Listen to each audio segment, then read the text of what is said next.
ಸಂಜಯ್ ಅಂತ from aim academy. ಇವತ್ತಿನ ಕ್ಲಾಸಲ್ಲಿ ನಾನು Karnataka CET limit and continuity ಕ್ವಶನ್ನ ಸಾಲ್ವ್ ಮಾಡ್ತಾ ಇದ್ದೀನಿ. So limit extends to 0 1 minus cos 6x divide by sine 3x ಅಂತ ಕ್ವಶನ್ ಇದೆ. ಇದು ತುಂಬ ಸಿಂಪಲ್ ಕ್ವಶನ್ನು, ಈಸಿಯಾಗಿ ಯಾವ ಥರ ಸಾಲ್ವ್ ಮಾಡೋದು ಅಂತ ನಾನು ಹೇಳ್ಕೊಡ್ತೀನಿ ನಿಮಗೆ.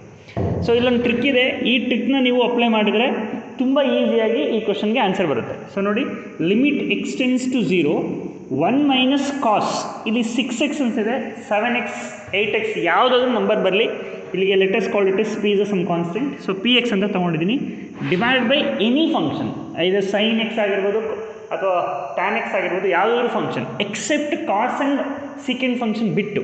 ಅಂದರೆ ಯಾವುದಾದ್ರೂ ಫಂಕ್ಷನ್ ಬಂದರೆ ಆನ್ಸರ್ನ ಡೈರೆಕ್ಟಾಗಿ ಆನ್ಸರ್ನ 0 ಅಂತ ಬರಿಬೋದು. ಒಂದು ಎಕ್ಸಾಂಪಲ್ ತೊಗೊಳ್ಳೋಣ. ಸೊ ಇಲ್ಲಿ ಎಕ್ಸಾಂಪಲ್ ನೋಡಿ, limit extends to 0 1 minus cos 3x ಅಂತ ತೊಗೊಳ್ಳೋಣ, ಡಿವೈಡೆಡ್ ಬೈ x ಅಂತ. ಅಂದರೆ 1 minus cos 3x divide by any function ಅಂತ ಬಂದರೆ ಇದಕ್ಕೆ ಒಂದು ಇನ್ನೊಂದು ಶಾರ್ಟ್ಕಟ್ ಮೆಥಡ್ ಇದೆ, ಅದನ್ನು ಎಲ್ ಹಾಸ್ಪಿಟಲ್ ರೂಲ್ ಅಂತ ಹೇಳ್ತೀವಿ. ಅದನ್ನು ಎಲ್ ಹಾಸ್ಪಿಟಲ್ ರೂಲಲ್ಲಿ ಏನಂತ ಹೇಳಿದ್ರೆ, ನ್ಯೂಮರೇಟರ್ ಮತ್ತು ಡಿನಾಮಿನೇಟರ್ನ ಸಪ್ರೇಟಾಗಿ ಡಿಫ್ರೆನ್ಷಿಯೇಟ್ ಮಾಡಬೇಕು. ಅಂದರೆ ಏನಾಗುತ್ತೆ, ಸೊ ಲಿಮಿಟ್ ಎಕ್ಸ್ಟೆನ್ಸ್ ಟು 0 ಹಾಗೆ ಬರ್ಕೊಂಡು 1 ಡಿಫ್ರೆನ್ಷಿಯೇಟ್ ಮಾಡಿದಾಗ 0 ಆಗುತ್ತೆ, ಮೈನಸ್ ಹಾಗೆ ಬರ್ಕೊಳ್ಳಿ, ಕಾಸ್ ಡಿಫ್ರೆನ್ಷಿಯೇಟ್ ಮಾಡಿದ್ರೆ ಮತ್ತೊಂದು ಸೈನ್ ಬರುತ್ತೆ, ಮೈನಸ್ ಬರುತ್ತೆ. So minus into minus plus ಆಗುತ್ತೆ.